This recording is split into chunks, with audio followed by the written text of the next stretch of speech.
Ikaw mismo po, Panginoon, ang nagtuturo sa amin dahil gusto mo po, Panginoon, Diyos Ama, someday matapos man kami dito sa daigdig, nariyan kami sa iyong tabi.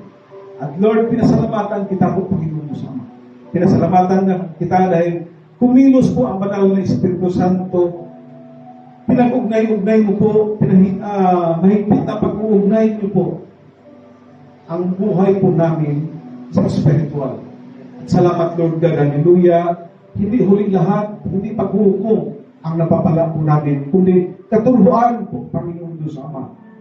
Ginito ang katuruan, napakahalagang katuruan kung paano po ang buhay namin pagkatapos sa buhay na ito. Tinuruan niyo kami, Panginoon Diyos Ama, kung paano kami makapasok. Paano namin masilayan po, Panginoon Diyos Ama, ang panibagong langit, ang panibagong lupa po, Panginoon, diyan sa kalangitan. At salamat, Lord God, hallelujah. Hindi mo pinagkait, Lord God. Hindi mo kami pinagkaitan ng material na bagay. Hindi mo kami pinagkaitan ng panahon po, Panginoon Diyos Ama. At Lord God, dalangin ko po palagi, Lord, Diyos ni Abraham, Isaac, at ni Jacob, walang karapatan, in Jesus' name, walang karapatan na sakupin at bulagin kami, Panginoong Diyos Ama, para kami mapalayo sa iyo.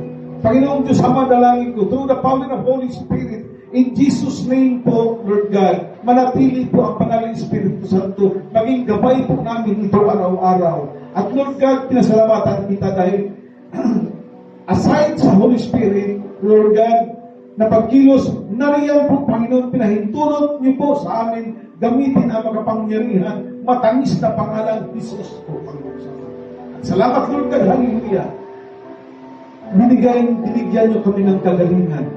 Panginoon Diyos Ama, may mga natiwalag man, at alam namin po, Panginoon Diyos, kalooban mo po, Panginoon Diyos ito.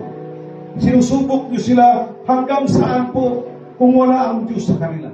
At Lord, pinasalamatan kita dahil hindi po lahat natiwalag, bagkus mas marami po, Panginoon, ang gustong nagnanais po, Panginoon, na sa bandang huli, ang aming labi ay magpupuri. Sa bandang huli, ang aming tuhod hindi luluhod po, Panginoon, sa pagdalamhati. Bagkus ang puso po namin nagagalak, nagpupuri.